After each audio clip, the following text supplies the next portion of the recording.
How about reminding you to find yourself? Ooh, I like that. Yeah. The Jungian self. I like it. Jungian self. That is, yeah. Or sorry, Jungian self? I don't know.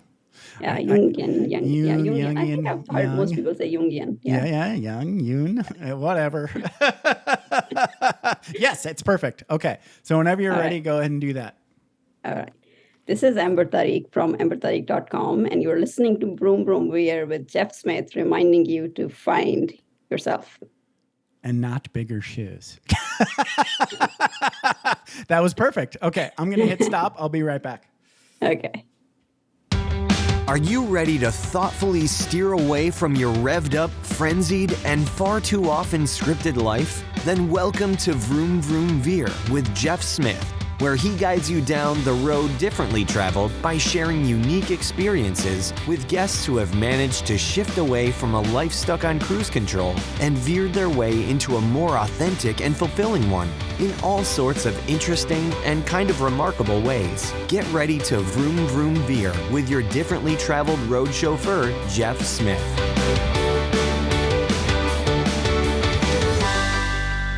Joe Bains, thank you so much for being on Vroom Vroom Veer and welcome to the show. How's it going? Oh, great. I'm enjoying the sunshine. We've been having a few days of sun here. Really good sun. That's weird for really England. Yeah, good. Yes, yeah. that's why we comment on it, because it's a bit weird. It doesn't happen all that often. I lived in England for a while, so I know what you mean. So, okay, you are Joe Bains, and you're at joebains.com, and you're a, health coach, biohacker, and stand-up comedian is your day job. So that's pretty cool. So talk a little bit about what you're most excited about in your business and life today. Well, at the moment, I'm focusing a lot on the biohacking, the health coaching. Good for you. So I'm creating a lot of programs around that. Like online programs and also workshops. Cool. So I'm learning a lot of digital marketing. Right. To promote those, to market them, to advertise them. Yeah. So I'm doing a lot of that at the moment. You're actually doing that at the moment, right? You were exactly as we doing speak. that as we speak. Correct. Yeah. Couldn't be more appropriate, right? Yeah. My stand-up comedy since lockdown took a bit of a back burner. I bet. Because all the comedy got shut down. Sure. For over a year. And so I focused on other things. So now the comedy's come back. I'm doing a little bit of comedy. I'm going to do some tonight. Oh, good for you. But not much. I've only got one club in London at the moment. I'm trying to set up a couple of more clubs. Okay. And biohacking, well, I've been biohacking for like 10 years. Yeah. Biohacking is I think it's more of an attitude and a mindset rather than anything else. Yeah. It's just always looking at, well, how can I move this, make this better? How can I improve this? How can I optimize this? Do you know, it's more a mindset than anything, because all the best biohacks are free. For sure. They just require time and knowledge. Time and effort, knowledge. Yes, that's it, an effort. And the knowledge is pretty much free, but yes. Well, you might need to buy a book or do a workshop or take a course. Yeah, that's it. But the information we've got so much information, it's just finding it. Right. And looking for it, you know, like if somebody wanted to learn about like fasting, I come across I do a lot of fasting. Okay. And I come across a lot of people. And as soon as I say, I only eat one meal a day, they're like, oh my God, you're going to die. So, like that is the comments I get. Yeah. I get it. I'm like, oh, you're going to wither away. You're going to get muscle wastage, all kinds of stuff. Right. And none of that actually happens. But no. Do you know, like people, I mean, the longest fast I've done is 21 days. Wow. That's amazing. 21 days is pretty good. That's some serious fasting. We'll have to Yeah. get into that, how you felt doing Yep. that, because that'll be fun. So remind me, don't let that sneak away. I want to talk about that. Yeah, sure. Yeah. So, okay, let's go back in time, because this is Vroom Vroom Veer. So we have to talk about your life before you were, feeling good and healthy, and telling people how they might be able to do that too. So before this, let's start with where did you grow up in the world? Did you grow up somewhere in the UK, in London? So I was born in India. I'm actually Okay. from Jalandhar, which is Jalandhar is on the border between India and Pakistan. Okay. So it's where the fighting is. So there's a lot of it's almost like World War III about to start there if anything goes wrong. Okay. Wow. Because they've got two large armies, one on one side of the border and the other on the other side of the border. Okay. And the only thing keeping peace between them is the border. Wow. Okay. So I grew up there, and the first 10 years of my life was there. And Scary. then my parents then my parents moved to the UK and put me through learning English, all that kind of stuff. So it took me about, I'd say, 5 years to learn English. Okay. English is a really hard language to learn. It is. It is totally. Got so many inconsistencies in it. You just know it or you don't. Yes. Yeah. See, my wife is from Japan, so I get this all the time. I know people look at Japanese and go how can you possibly learn that, right? And it's well, yeah, okay, there's the funny looking letters, but when they make a rule, they stick to it. Because they don't have all these English is sort of like a goulash of languages. Right? It's got a lot of slang in it. It's got a lot of slang, but everybody puts their own little generative twist on. You've got to know a little bit about French. Why are all these E's and I's around, and why aren't English people pronouncing anything Frenchly? You can learn so much about world history just by looking at language and how people speak it where they are. When I lived in England for 3 years and I was watching English TV, I was like, why do English people say garage instead of garage? And, this English guy said, well, we don't want to say anything Frenchly. And I was like, wait, what? And there was a whole story behind that about ancient wars and fingers and bowmen and archers. I'm like, what? It was just so, anyway. Yeah. Well, when I first came over, I spent many years just learning English. And one of the things I learned quite quickly was that being an immigrant is not in my favor. Being a foreigner, especially I grew up in the 1980s in the UK, and so I learned quite quickly that I didn't want to be a foreigner in this country. So one of the things I did consciously when I was 15, 16, 17 is I made myself as British as possible. Okay. Gotcha. So the accent that you're getting is all manufactured. Right. You worked on that really hard. Yes. Yes. Very hard. Yeah. I still remember all the exercises I would have to do. It was a lot. Right. But I consciously, methodically learned English in an English way. Right. I watched all the English programs so that I could understand the English humor. I read all the English books like Charles Dickens and all that kind of stuff so that I could understand what it was to be English. Okay. And then I had elocution lessons. I listened to Radio 4 24/7. Wait a minute. What's an elocution? Is that like elocution? Yeah. So it's like learning to speak English in an English way. Huh. So not with an Indian accent. Oh, okay. That's a great word. I thought you were electrocuted. Elocution. So it's like let me see if I can give you another example. Sort of like accent reduction would be a Yes. bad way of saying that, right? Or picking up a Pacific accent. So my Interesting. goal was Yeah, to yeah, I pick get it. up the standard British accent.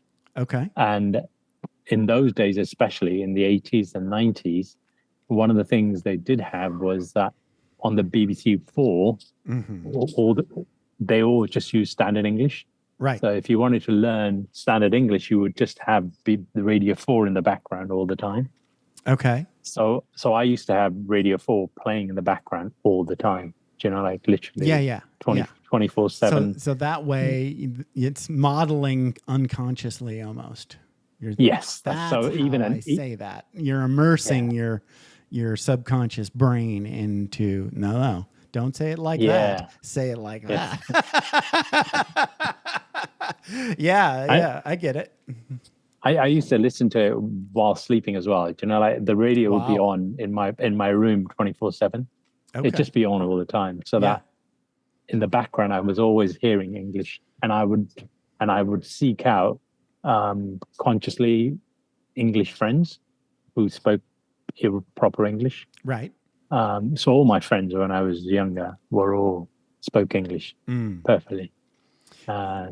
Because that's the group I wanted to be in. So it was, and I read the entire Charles Dickens. I don't know if you heard of Charles Dickens. But I've heard of him. Yes.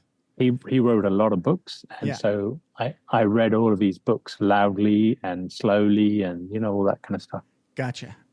Wow. So that I can master the language. Just so you can fit in. Right. Yes. That is like a huge thing for kids. Yeah. Especially when you're like 10, between 10 and 15. And you don't want to be that guy, right? Which in a way is kind of sad. But I get it. I totally get it. Yeah. I mean, it paid off dividends. Of course. You're not going back to India anytime soon. Like, no, I've been to India. I go to India. I love India because yoga, meditation, Eastern philosophies is all there in India. Right. But it's not a place I would want to go and live in at the moment. Right. No, it's like Earth is a great place. I wouldn't want to live there kind of idea. Yeah. Yeah. Unfortunately, we do. Exactly. Yeah. No, it's not. Yeah. It's not unfortunate. It's awesome. I'm sorry. I'm trying to be funny because you're a comedian. So. Oh right. Okay. Yeah. That's no, but I mean, I've wandered around India, and the poor are poor, like insanely poor. So I know. Yeah. I'm like, but they're hackers though. They're hackers. Yes. They're extreme. Well, people in poverty can do anything. Yes. That's what I've noticed. It's like they'll just go, "Oh, you need power? Oh yeah, go call, what's his name? He'll grab you a wire. He'll probably electrocute himself 8 times, but you'll get power." And they just steal it from somewhere else, right? Yes. But they're very what's the word? Innovative. Yes. Because survival is important. Right. And there's not a whole lot of code inspectors around there, probably. No. Right. No, there isn't. But so that's where I come from. India. Yeah. Gotcha. So you grow up and around 15 you're starting to sound like a very British kid. No. I think it took a while. I think it took a while. It took a long time. Okay. To like up to about 15 I just learned English. Okay. And then it was studying British culture.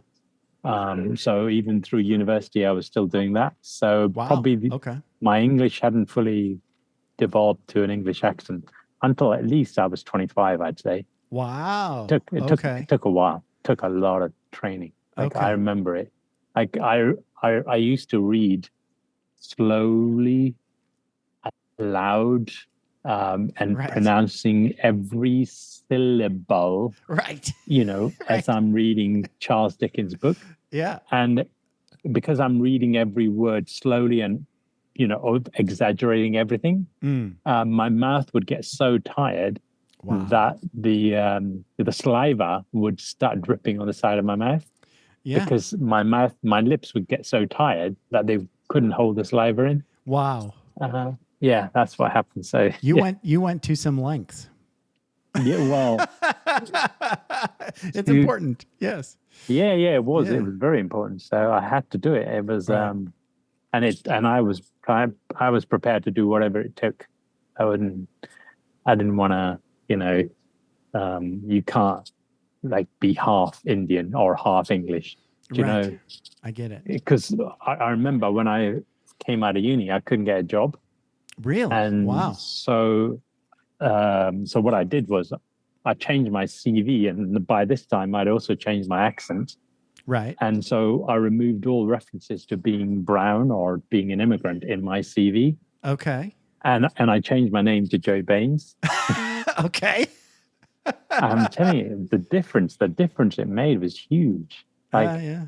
And for months I can't even get a single interview. Right. And then as soon as I did this, within weeks, I had like 6 job interviews lined up. And because I swatted and studied so much for my interviews, I would ace the interviews straight away. And so they would literally offer me the job before the interview was over. Wow. Because as an immigrant, you have to work harder, Totally. So, yes, you do.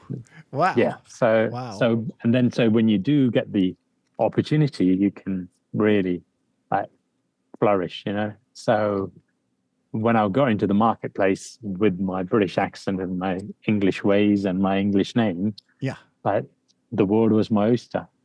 I bet. My salary would double every year. I think it was some ridiculous amount. Wow. So that's amazing that you could actually. Yeah. So what was your first job out of university then? So my first job was working in a call center. Oh, lovely. Wait a minute. Yeah, I know, right? Go ahead. I'm not going to say anything. I think I was on like $8,000 a year or something. Okay. And then from there I moved on into London and moved into like Unix administration jobs, cloud jobs, database administrator, network engineer, that kind of stuff. Oh my goodness. Unix administrator. Wow. Yeah. You've heard of that? I have heard of Unix administrator, yes. Is Unix still around? I don't even, I suppose. I think it's been kind of, Linux is taking over, right? Yes, that's right. Yeah, especially Red Hat and things like that. Yeah, okay. But Solaris has died, and I think IBM's AIX isn't much around at all. So, and then databases, I was doing, Oracle. The other one, I can't remember what the other one is called, but I was doing all that. But I remember, because I could speak English, the doors would just open for me. Like anywhere I went, doors would just open for me. Like I worked in Switzerland, and if you open your mouth in Switzerland with a British accent, doors just open for you. Yeah. I'm just thinking of this, right?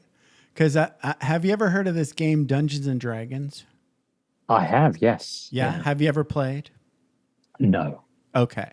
Well, one thing that I like to tease my dungeon master about, which is just my buddy Kevin, who runs the game, right?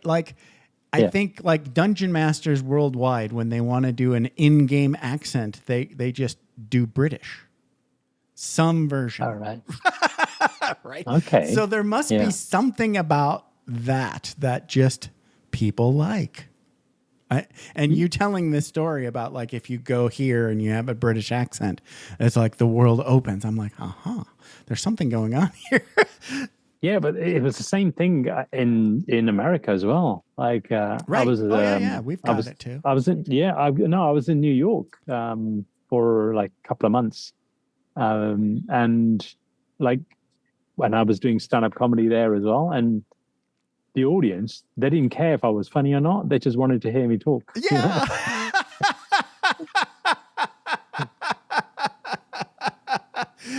Yeah, I get it. Women would come and tell me that I sounded like James Bond. I'd be like, what? there's just something sexy about a British accent, I guess. Yeah, I don't know. But like I've lived in Japan as well, Tokyo. Okay. Nice. And again there as well, like anywhere you go, if you got a British accent, people stop and listen. Yeah. Like Yeah. it shuts them up straight away. Like yeah, I don't know how much you know about the history between Japan and England, but before zero. Me too. I don't know anything about it, but I did listen to some podcasts about it. So there's my level. Right. I listened to some podcasts. So I learned there was this period like when Japan was just totally isolated from the world. And then the big boats with the guys with guns showed up, and the samurai were like, geez, this sword's not going to work so great. And when they did that, right, this is all before World War I and World War II, Japan and England got really cozy. That's why Japanese people drive on the wrong side of the road. Oh, I see. Okay. Wow. And they took your school system, the British school system. And so there was a lot of interconnect between England and Japan. Pre-World War II, pre-World War I. Right. So, and they were like using a lot of English expertise in far as like modernizing Japan is what I took away from it.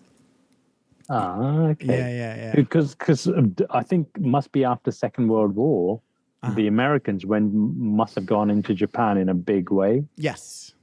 That was all after the war. Then we went in there with the Marshall Plan, or maybe not the Marshall Plan, because I know nothing about history. But yeah, like it was MacArthur was put in charge of being basically the unofficial president of the 51st state.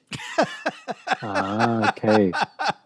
We never actually planted our flag. We just told them how to be a modern country and stop beating people up.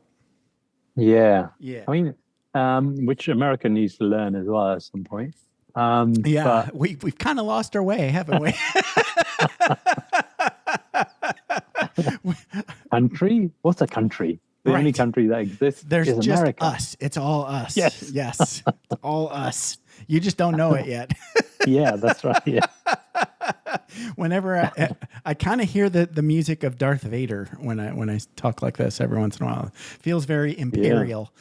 But, I have to back up because, empires do different things, right?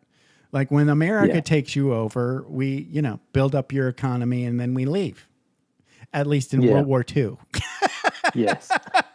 I mean, Germany's still around. It's still German, Exactly. Japan is still Japanese, more or less, It's got a lot of red, white, and blue in it, but, more or less still Japanese. Yeah. but they celebrate Independence Day in Japan. Oh, yeah.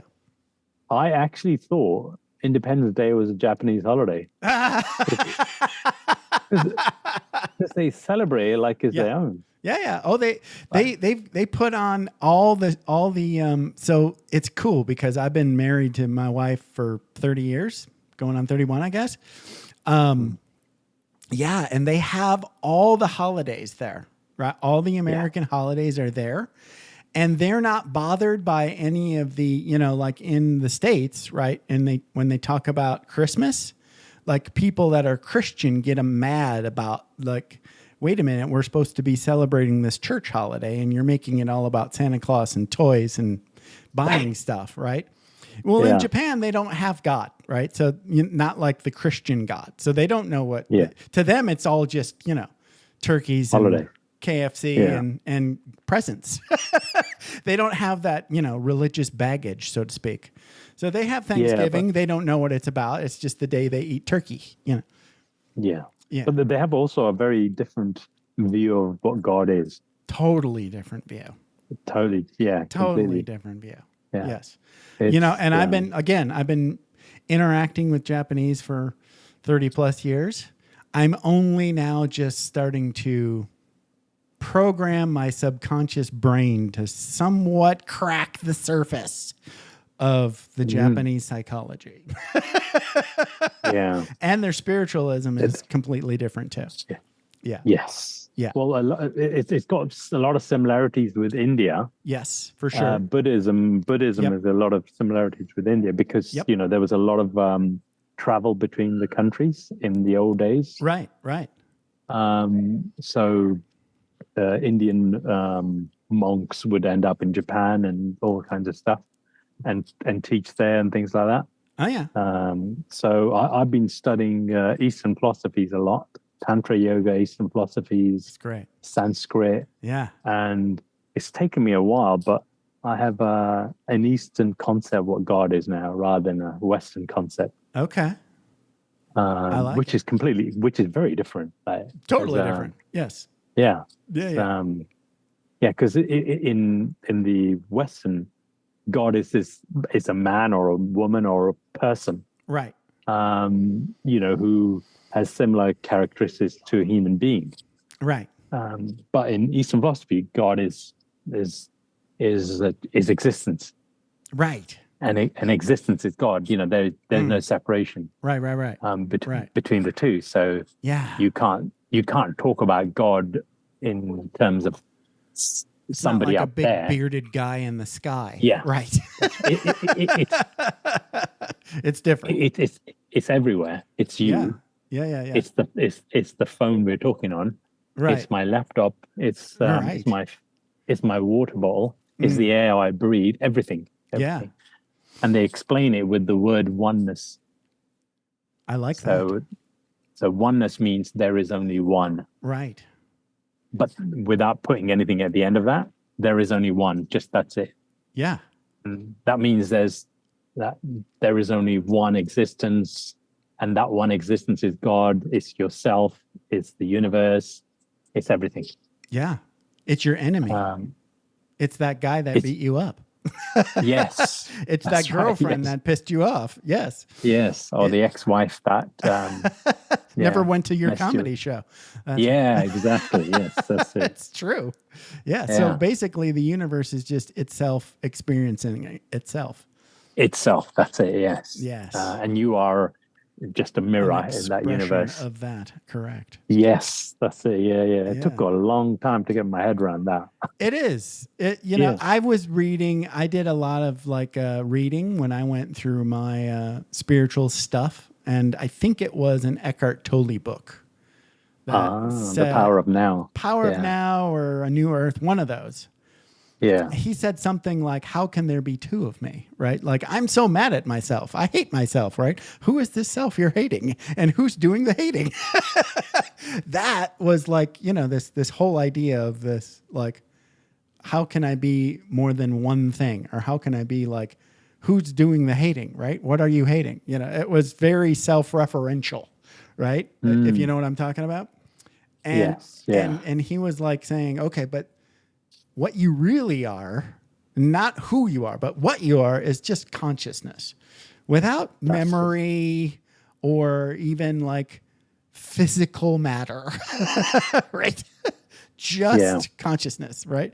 But what would how could that be any fun? You're just going, I am, it's it's kind of it's a great place. I wouldn't want to live there. That's why we have a universe. Yes, that's why. Yeah. well, for fun. You can have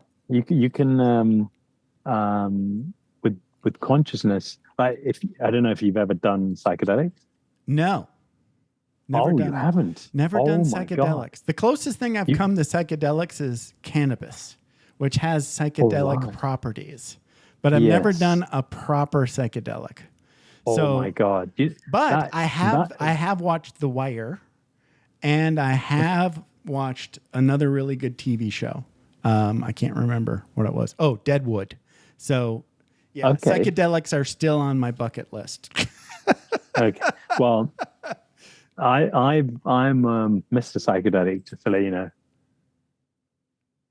I mean, what I haven't done isn't worth knowing. I mean, I grew up. Wow. All right. I grew up with the notion that drugs are bad, drugs are evil. Right. Say no to drugs. Sure.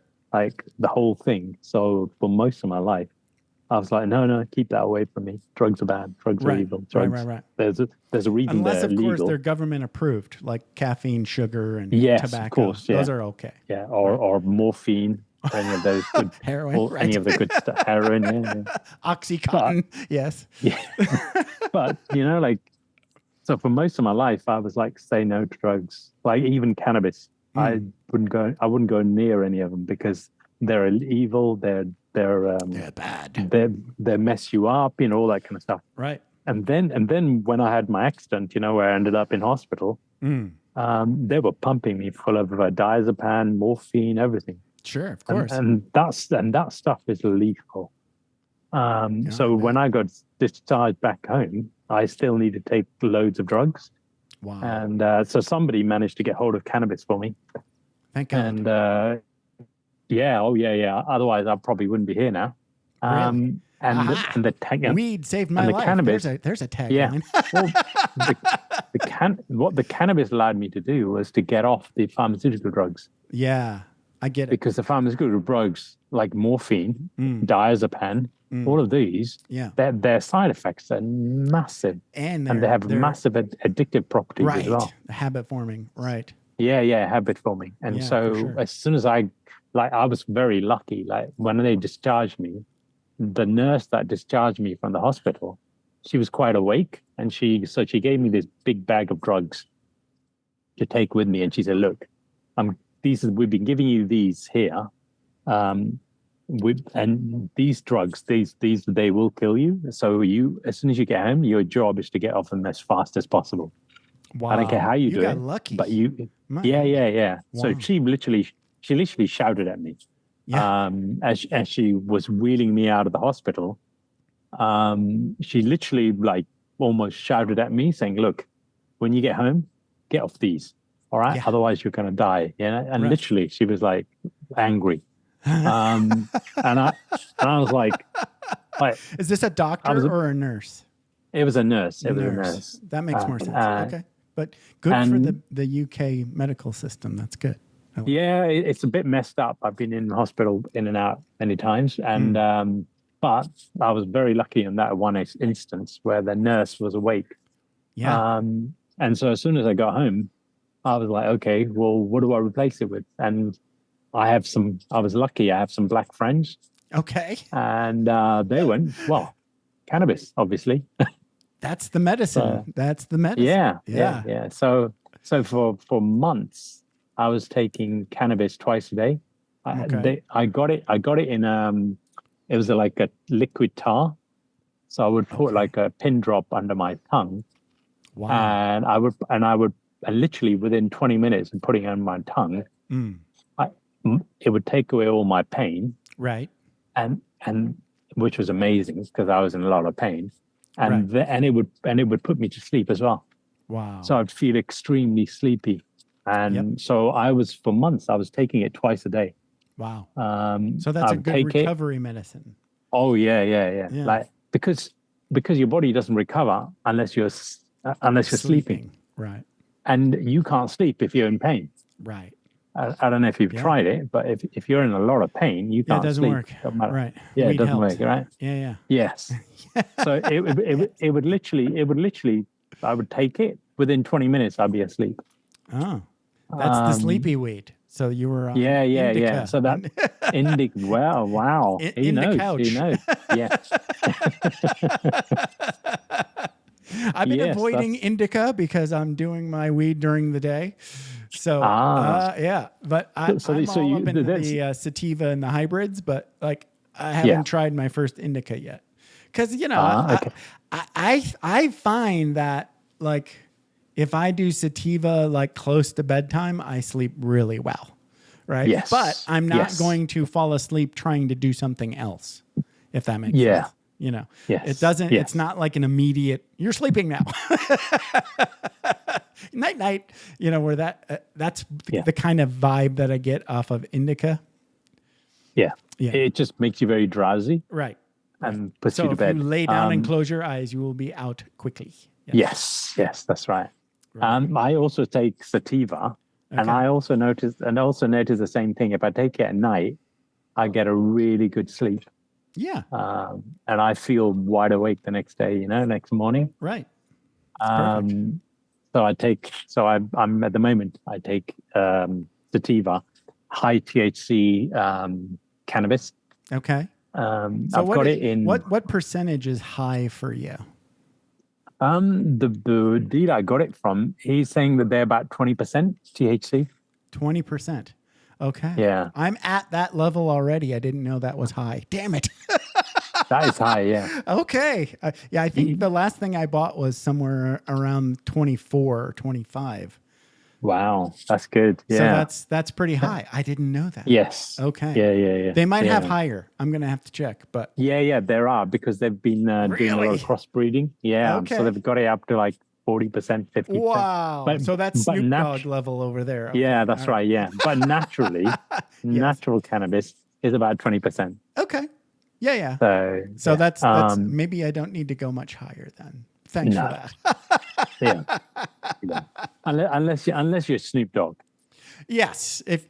So, like before, like most of my life, I was like in the military and or working for the federal government, and they frown on cannabis, right? It's not a government approved drug here. Yeah. So I just recently, like April of last year, I quit my last federal job. So as I'm walking out the door, I drove to the cannabis shop. But I had spent, years listening to Joe Rogan and Seth Rogen and Snoop Dogg talking about weed, right? Yeah. So, all of my advice was from Seth Rogen and Snoop Dogg. Yeah. Well, and various podcasts. Well, that's pretty good. That's pretty good. They gave really good advice. Yeah. Yeah.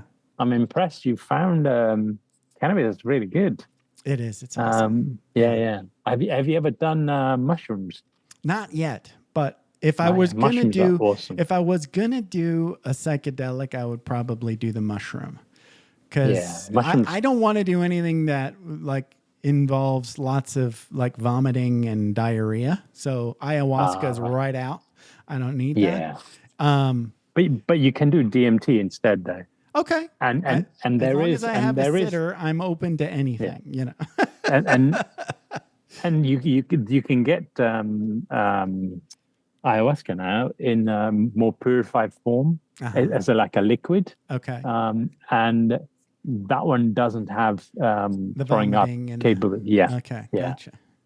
Okay. The traditional ayahuasca is a lot of vomiting. Yes. But then you got DMT. DMT is very clean, very clean. Right. Well, I've heard good things about mushrooms as well. Like the magic mushrooms are amazing in a good setting. To me, anything like that is like the hardcore psychedelic. To me, that's not for fun, right? That's not for fun. That's not for rec use, right? Especially mushrooms. Right. Mushrooms is a healer. Yeah. So there's a lot of intelligence in there. Right. And different mushrooms are good for different things. Oh yeah. So that I just have you heard of this guy, Paul Stamets? Of course, yeah. He's like Mr. Mushroom. the guru it's of actually mushrooms, more like fungi, right? He's the fungi, right? Yes, that's right. The mycologist. But yes. I did a deep dive on that guy, and don't know if you know this, but the Star Trek Discovery, season 1 was all about Paul Stamets and like fungus. All right. So I didn't know that. Go check out season 1 of Discovery. And so they actually literally named a character Paul Stamets. He's a lieutenant in Starfleet. Okay. And he's using fungal spores in a quasi warp drive. Oh, wow. Okay. I know, right? Yeah, right. Star Trek. Okay. Discovery season 1. Yes. Yeah. I've written it down. Yeah, that's awesome. I'll check it out.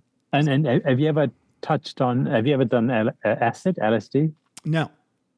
No. Okay. I would say out of all the ones I've done, and I've done a lot, Yeah. I would say LSD is my favorite. Interesting.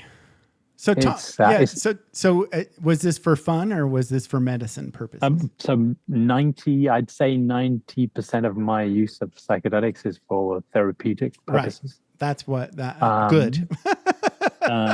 So setting and all. I don't do. Yeah. I don't do much psychedelics anymore.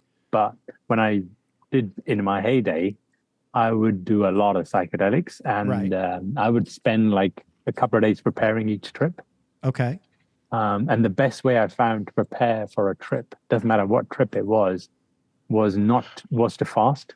Sure. Yeah. I found that if I fasted, my trips went many times better. And so it was so much better with fasting that if I've eaten that day, I won't do any psychedelics. If somebody said, "Oh, should we do a trip?" I'd be like, "No, I've eaten already. I'm not doing any." I have to allow I have to allow like 48 hours before a meal. Wow. And the difference is huge. For me, especially, it's massive. Well, you get that. That's one of the things that I like about cannabis is the high is mediated by eating. Right. Yes. So that's right. If you like suddenly have to do something, not drive, but like if you suddenly need to do something and you need to be a little bit more, awake, sharp, focused, whatever, and you currently have a head high or some body melt, just have a snack. Yeah. Yeah. And you come down. So that goes with psychedelics as well, I take it. Yes. Yeah. Interesting. I'm because I'm keto. I don't know if you know. Yeah. So you do keto full time? I'm keto probably. I've been keto for maybe about almost 10 years, 7 to 10 years, something like that.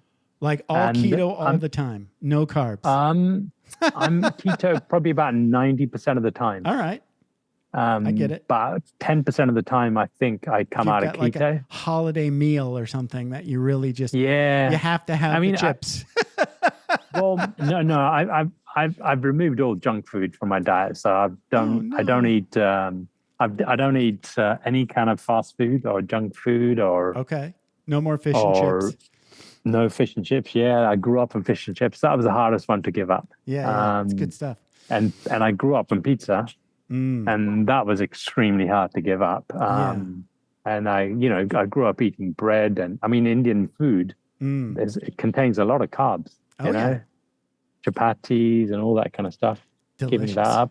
Yeah. Good stuff. I've given it all up completely. So I'm heading towards carnivore. Okay. So ketovore, it's called. Ketovore. Okay. Yeah, so it's keto, but on a carnivore diet. Yeah. Interesting. And so just fat and protein, basically. Yes, basically, yeah. Yeah, keto is all about the fat, right? Yes, that's right. Yeah, keto is. So most of the programs I'm working on, bringing out, they're all keto programs. Okay. Because keto just, once you go keto, I can't believe how. The biggest puzzle, the thing I'm confused about most in not, why are we here? Not the, what is our purpose in life? And for me, the biggest one is why isn't everybody keto? Right. The difference between keto and non-keto is huge. Yeah. So I never did straight up, no kidding keto because that just seemed like, I don't know what the word is. Not fun. Yeah. No, but the health benefits. I can't argue with. So what I did was I think I was listening to a podcast with Tim Ferriss and one of the doctors that he talks to. Maybe Dr. Dom, the weightlifter / I don't think he's a medical doctor, but he's like really into keto, right? Yeah. So he was like, okay, so what you could do is let's say you want to do a little intermittent fasting. And the easiest way to do that sometimes might be just have coffee for breakfast and then eat breakfast for lunch, right? And I was like, okay, that sounds super easy. So like back when I had a job, I was like working half days in the office, 4 days a week. So all I would do is go to work, drink coffee, work until 12:30, and then 12:30, something like that. Get home and then make breakfast for lunch. And that was sort of like my big meal for the day. Right. And I was like, and then I heard, and let me tell you, that in and of itself made me feel like better, just like less pain, less slugginess, less like just feel like, younger, I guess would be the first word that comes to mind, more alive. Right. And then Dr. Dom said, well, if you just make that breakfast more or less keto or keto friendly or as close to keto as you're comfortable with, you'll keep your keto going until you eat again. And I was like, I played with that a little bit, because breakfast is pretty easy to keep keto. That's right. Yeah. Yes. Yeah. So, just scrambled eggs. Right. Yeah. A little onion, scrambled eggs, maybe some bacon. Put bacon on anything and people will eat it. Yes, that's right. Yeah. Yeah. Bacon is cocaine, I think. Food, it's food cocaine, really, to be honest. It's good like stuff. when I'm at a buffet and they've got bacon, they'll have, the different types of bacon and the crispy bacon and all that, and you just load your plate. It's like crisps, isn't it? Yeah. Crispy bacon. Yeah. It's just like, the best. It's one of the few foods that everybody just recognizes that you're eating cooked fat and it's just okay. Yeah.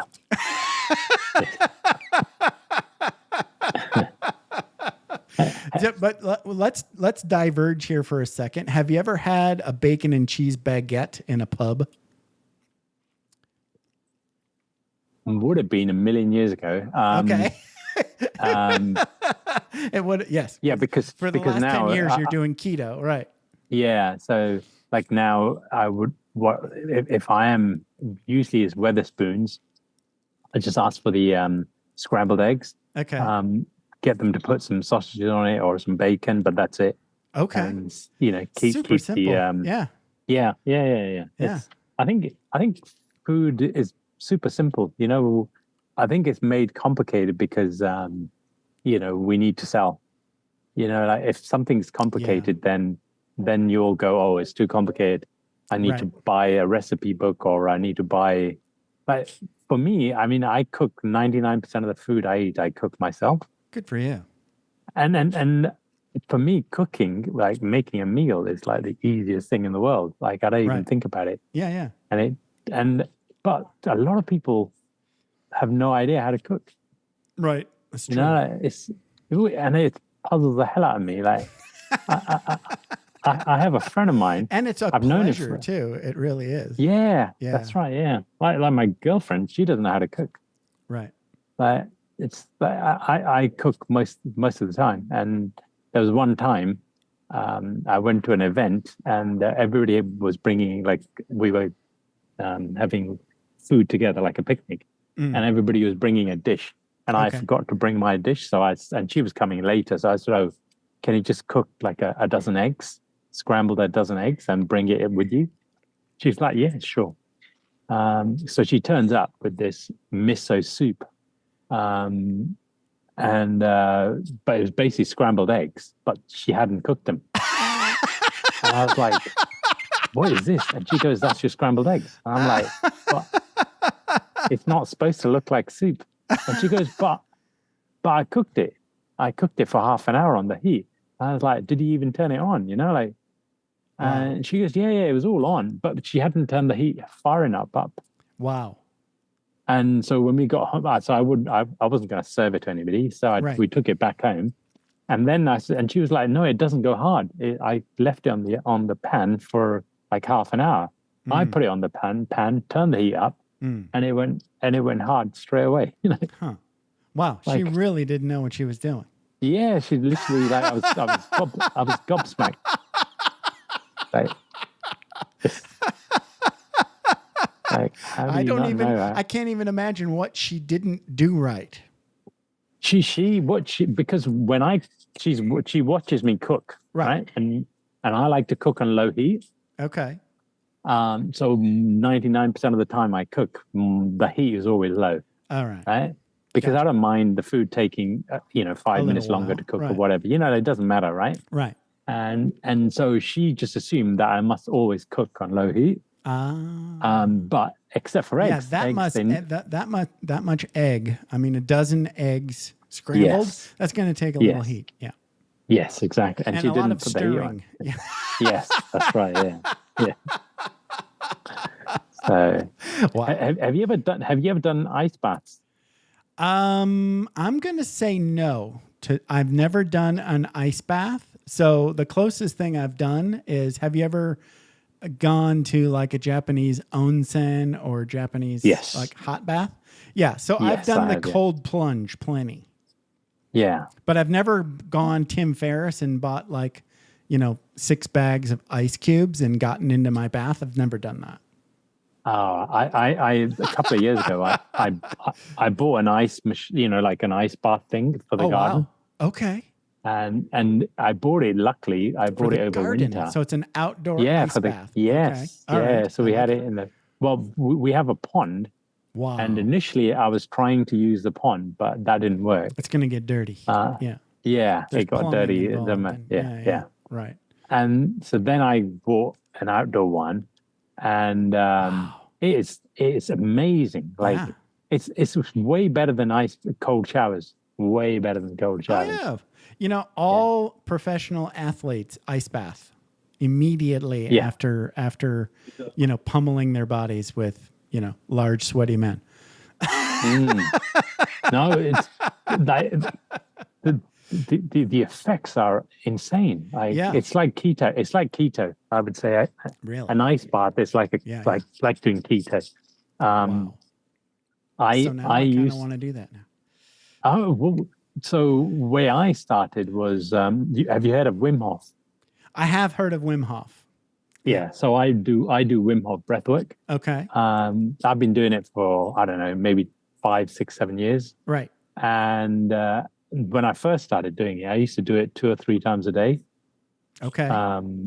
And I used to, like, every day during the day, I would do 2 or 3 rounds of Wim Hof breathwork. Okay.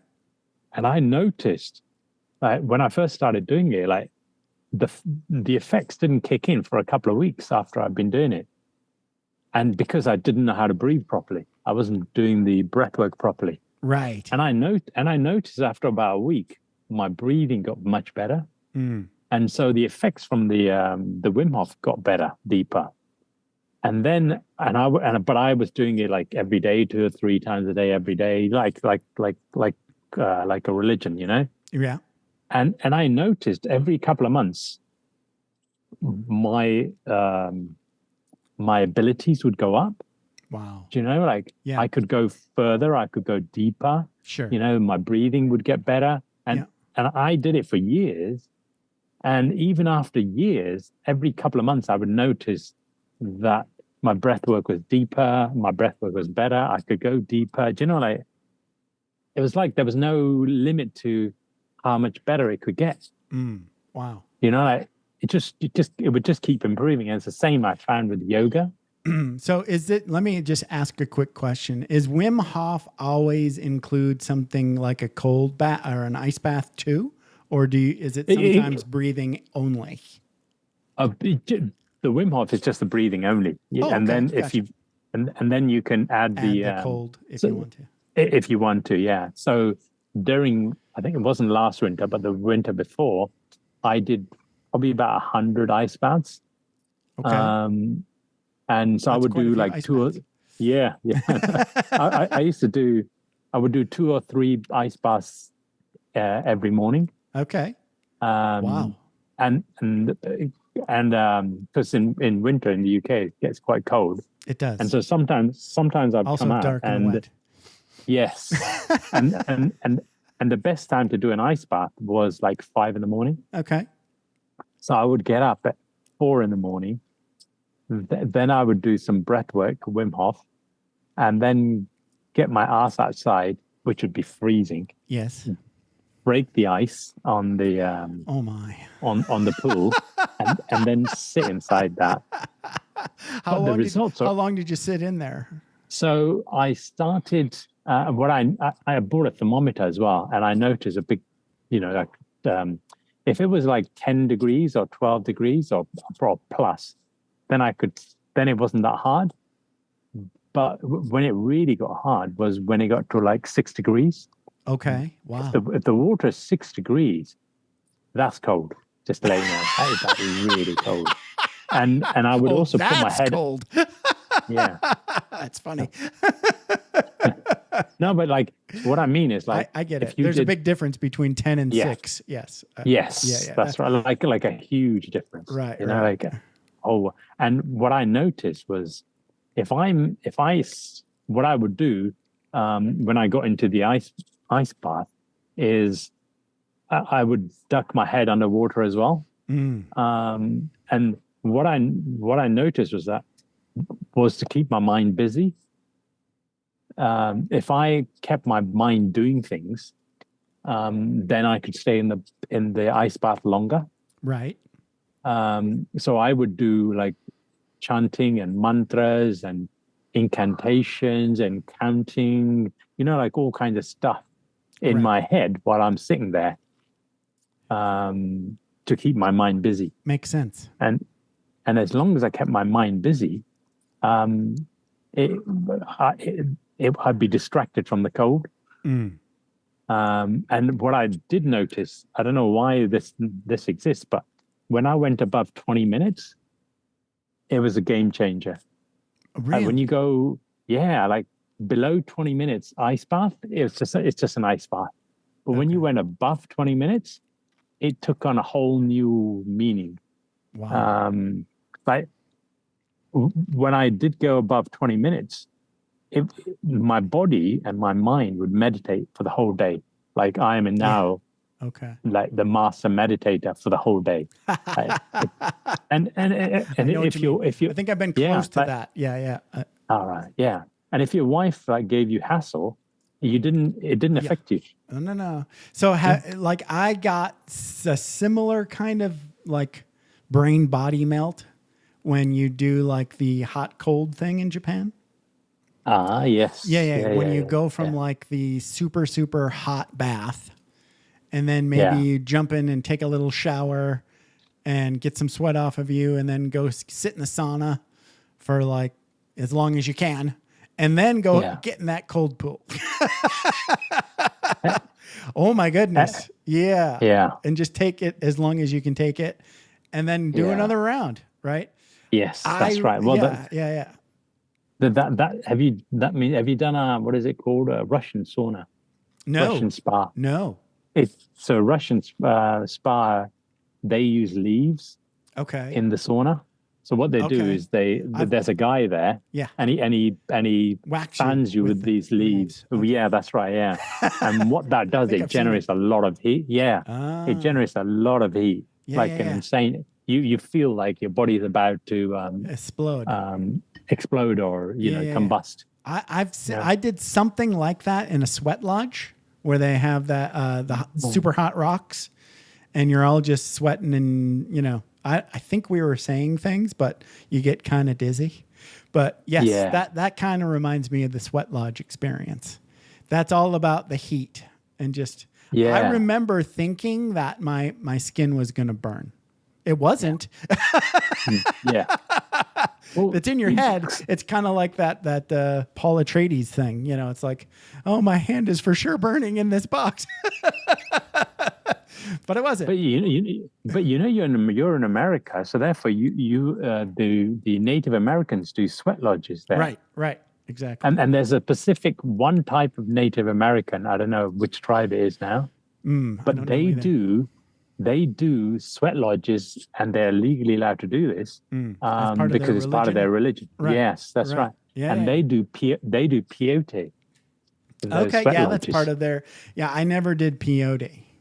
Never. Peyote is amazing. For them. That's their sacred plant, so I don't want to steal their stuff because it's getting. Oh, but I could get a commercial strain, not theirs. Yeah.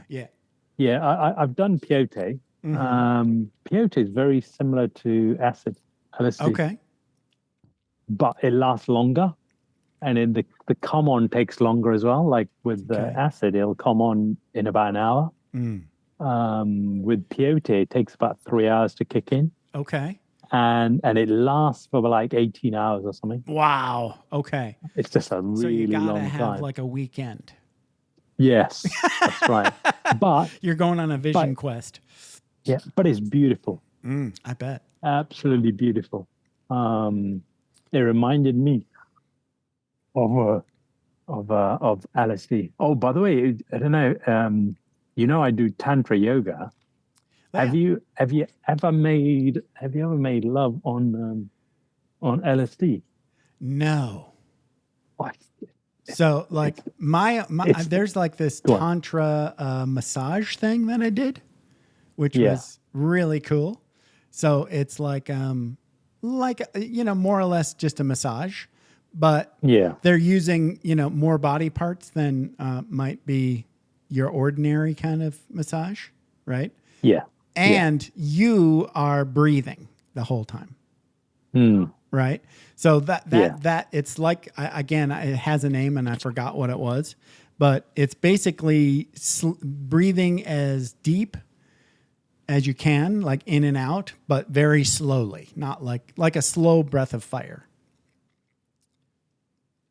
Yeah. And you go places. Your brain goes places. Yes. I think that one's called holotropic, isn't it? It's something like holotropic, but it has like an ethnic sort of traditional name that I can't remember. Okay. Yeah. So you'd have to go find a tantrika to figure that out, or we could Google it. Yeah. But everything has names. That's okay. Yes. So, yeah. Well, I've got a tantric lover. And wow. Okay, you're doing something right, Joe. and we did the entire tantric workshop, all the tantric workshops. I think it was 4 weekends. Yeah.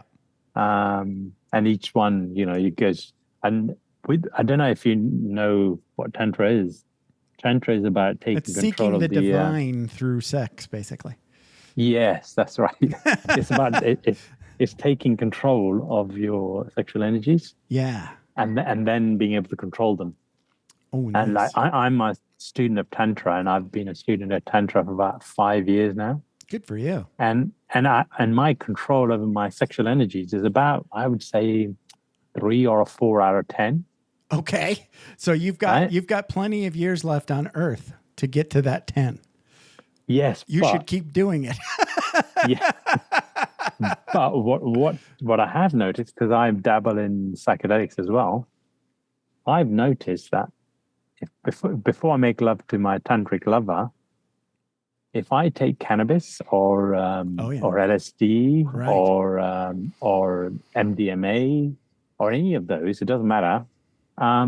My control over the sexual energies goes up a lot. Yes. So I've got the sativa cannabis, and if I make love to her after I've taken the cannabis, my tantric level is a 10 out of 10. Really? Yeah. Like my skill level goes from 3 or 4 out of 10 to a 10. And I think what happens with these psychedelics is that they amplify whatever you are. Mm-hmm. So if your skill level with Tantra, for example, with the sexual energies is like a 0 out of 10, then after you take the psychedelics, it will still be a 0 out of 10. Right. But if there's some sort of skill level in you already, right, like mine is like a 3 or 4, sure, then it will amplify that. You can get up to 10. Yeah, it'll take me up to 10. Yeah. Like so I've made. Let me pick your brain a smidge. So what do you think is going on in the brain that sort of like lets you get that amplified effect, in your opinion? This is just a field report. I'm not saying it's true or not. Yeah, it's just what are you feeling? What is your inner voice telling you is going on that makes that happen? Well, one of the so in one of the we do advanced yoga, and in advanced yoga we focus on specific muscles Right. and be able to move specific muscles. You know, like Yep. contract specific muscles. I know that. And I know I've that noticed. muscle you're talking about. Yep. Okay. So around the pelvic wall. I got you. Yes, Yeah, yes, sure, that's sure. it. Okay. And I noticed if I do it on psychedelics, Right. my control over these minute muscles is amazing. Okay. Do you know? If I do. almost like Yep. I'm a Zen master, Interesting. and like I've made love on what have I made love on acid and MDMA. Okay. Oh my God, those two, they're the combination of acid and MDMA Yeah. is insane. Like MDMA opens you up completely, opens Right. your heart up. Right. Okay. Yep. And so it allows you to connect with your partner really well. Yeah. And then the acid gives you the control and the energy. Interesting. And like I could explain it to you, but you'd like, I don't know if you'd understand, but okay. So in Tantra, one of the things they teach us is how to separate the orgasm and the ejaculation. Right. Right. Yes. Because completely different things. Yes. Yes, that's right. Yes. Yeah. Yeah. We in Western society we We're think all those about two are the we're all about that little squirt, right? And that's Yes, that's that's right, not yeah. even the thing. Yes, that's right. Yeah. Right. So in Tantra, they teach us, and it takes a lot of training, especially for a man, to Right. separate those two out. Right. So I can separate out the orgasm and completely separate out to the ejaculation, you know? Right. And on psychedelics, I have complete mastery over this. Like to an insane, it feels like I am a Zen master in tantric lovemaking. Right. It's this But sort only- of like let me give you a description that comes out of my experience, and this is during like that tantric massage. It's Yeah. more like it's like this razor edge of control and surrender. Yes. Does that make sense? Yeah. Yes, it does. Because you're in complete surrender, right? Yeah. And every once in a while you're just giggling and bubbling, and you go, let's try that, right? And it just works, right? Yeah. Okay. That's right. So like it's a different kind. When I think of mastery, and you say like Zen master, it's important that you put the Zen in front of it, right? Because it's not the typical kind of like, oh, I can really like make this car hum. You know, it's not like a head thing. It's you're in total a blissful Complete control. surrender. Yes. That includes a little bit of control. Yes. Yeah. Like complete control. Like I remember like, the level of control was insane. Like I was making love to my lover, and I was on acid and MDMA. Right. And that it was like I was able to control. I was able to take the orgasm point and the ejaculation point, and I could separate them out in my head. Right. Like put one on one side of the universe and put the other one on the other side of the universe. So they're not anywhere near each other, right? Gotcha. Yes, that's right, exactly. Yes. So I can be having an orgasm. Yep. Without any worry whatsoever. Right. You're not. It's not even entering your mind. Right. Yes, that's right. Yeah. Right. Like it doesn't matter what I do, because I've taken the ejaculation point and I've put it somewhere in a far off galaxy. Oh yeah. It's never gonna happen. Similar during one of these tantric massages, and I'm going to get a little bit graphic here. So there was no hands on me. There was no hands on me in an erogenous zone. My sexual organ was flaccid, and I was experiencing the world's most wonderful orgasm that kept going. Right. Were you experiencing the middle of your chest? You mean the heart chakra? You know, Yeah. At that point, it's almost I was experiencing my body completely differently. I remember them talking about like moving the energy to my heart, right? So she did that with her hands. I have no idea what she did. My eyes were closed, but I felt it. Yeah. And I felt that energy move. And she was like, now what you're trying to do is bring that energy up to your head and let it go to your whole body. And she was trying to get me to this thing she called a whole body orgasm. Yes, that's it. That's what I It was gonna get worked. to, yeah. It worked. Now I have no Yes. idea how to replicate that on my own. So, but it's definitely worth exploring. Very, Yeah. Seeking of the divine. Yes. Yes, that's And right. Yeah. highly Well, pleasurable. yes. Well, I've experienced like several hours of full body internal orgasms. Wow. Good for Um, you. Congratulations. and and I tell you what makes it easier is LSD. Okay. Yeah, that makes sense. LSD, 48-hour fast. LSD, loads of yoga and loads beforehand and loads of breath work, like loads of breath work, and then making love. And you basically, you hit the full body orgasm. Yeah. And the other thing with LSD, by the way, and I think it applies to other psychedelics as well, it's an amplifier. Right. It's an emotion amplifier, or state amplifier, I would call it. So it amplifies whatever state you're in. Okay. So if you're in a happy state, like if you're happy, you're 3 out of 10, let's say, and you took acid, it'll take you up to 10 or 11 out of 10. Right.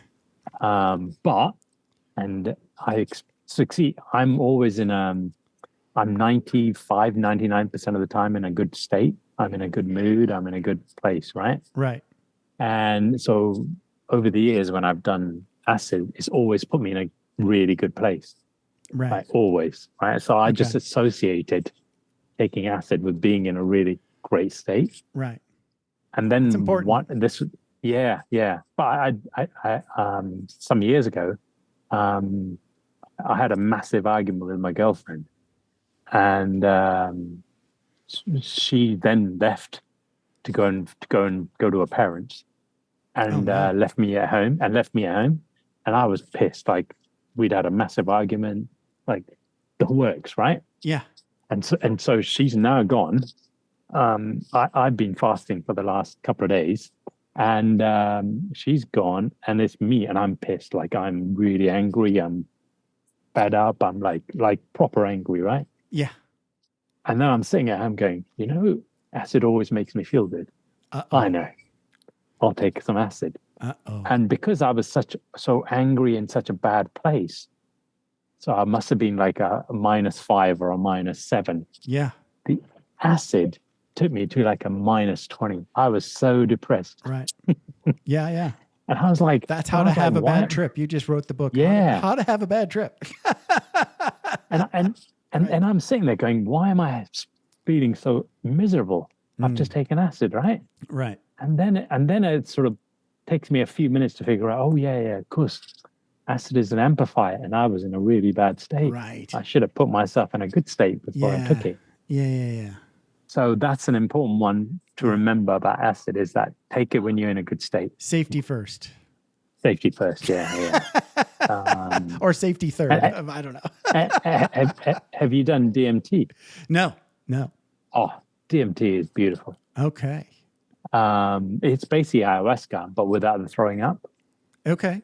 Yeah, DMT has got an interesting origin story, right? It's like one of those guys that was playing with psychedelics way back in the day, right? And he cooked it up or something. I don't remember how it went. Well, you get DMT from the same plants that you get ayahuasca from. Okay. So it's just a synthetic. Yeah. So no, not synthetic. So okay. So DMT is these molecules. Okay. Crystals. DMT is a crystal. That's Oh, it. wow. Okay. So these very tiny crystals, and they exist in everything. They exist in all living things. So plants, right. you, me, animals, they all have it. Wow. Right. So DMT it's in your brain, my brain, everywhere. Yeah. Okay. And if you pick up a flower or a plant, it's in the plant, Okay. a tree, whatever Oh, it is. wow. But there are certain trees in the Amazon Right. which has a lot of it. Okay. Yeah, there's certain trees, some barks that have a lot of this, and so those trees, those barks, they get made into a paste and add it into ayahuasca. You're getting a distillation, basically. Yeah. So, but if you take that tree, the bark of that tree, make it into a powder, and then put it through acid, you can then separate out the DMT crystals from the powder. Okay. And that's how DMT is. Because I have a friend who makes DMT, and what he does, he orders like kilograms of this bark from the Amazon. Wow. And then he, in his bath, uses acid to separate the two out. Yeah. Wow. And then he then makes then he goes DMT crystal. He was telling me it takes like a kilogram of this bark to make a gram of DMT. Whew. And that's it's beautiful. Medicine. Yeah, it is. yeah. It's extremely. But there's something called 5-meo-DMT or Bufo. I don't know if you've heard of that. No. Which is about 10 times stronger than DMT. Whoa. Okay. Yeah. But if you ever get a chance to take that, it's called Bufo. Okay. It's great name. Bufo. It's yeah. It stands for bufalarias or something like that. It's a long word. Yeah. It comes from the Soran Desert toad. Ooh. There's a desert in America. Okay. Soran begins with S. Yeah. I'm not saying it right. I don't know how to say it. Sonoran, maybe. Yes, that's the word. Yeah, that's it. Yeah. I think it's in Mexico. That's it. Yeah, and so basically, there's these toads that live in this desert. Yeah. And they excrete this little white liquid on their skin. Yeah. And Homer Simpson licked the toad. Oh, did he? And if an animal bites this toad, puts it in its mouth, it kills the animal straight away. Wow. My goodness. And what we humans have learned is if this toad, this liquid, it hardens and turns into like a crystal, then it flakes off the toad. And if you pick it up, these crystals, and powder them, and then put them in your vape machine, and then smoke them, they're known as the God particle. So DMT is known as the spirit molecule, and Bufo is known as the God particle, and it literally makes you become God. For about 30 minutes, you are God. So don't break the universe. Yeah, well, it's the most beautiful experience you can have. I bet. It's literally, it's so powerful. There's no lag time. It literally within seconds takes you straight up, and there's no resistance. You go straight up, boom. And it's like the best way to describe it would be like, it's like imagine you're a newborn baby, and you're being cradled by your mother. I get it. It's like that. Okay. It's just that kind of feeling. Wow. It's literally you. So that's what God feels like all the time. Yes, just like that's right. Happy cradled baby. Yes. We may be in good hands. I don't know. Yeah, definitely. Yeah. Once you experience that, you are in good hands. Yeah. It's the most beautiful experience it's possible to have. Yeah. When I was in this, for me, the whole trip lasted 2 hours. Okay. And for me, it was like the most perfect love the most perfect joy, the most perfect happiness, the most perfect everything. All the beautiful states. It was like they were at the most perfect level, all of them. Wow. That's awesome. And it's yeah, I know, right? It's like, I remember being up there and I'm going, how is this possible? How am I experiencing this? How is this even possible? It's like hard to get back into your body at that point, I would imagine. Yeah. It's like you come back down and you're like, what the hell? I don't want to be here. Exactly. Everything hurts. Yeah. It's heavy. Well, I had a shaman, and the trips are only supposed to last half an hour. So after half an hour, the shaman starts slapping me. Okay. To bring me out. Sure. And I'm still up there, and I don't want to come down. Sure. I'm like, I ain't leaving here. No. And so I'm good. So Leave me alone. Yeah.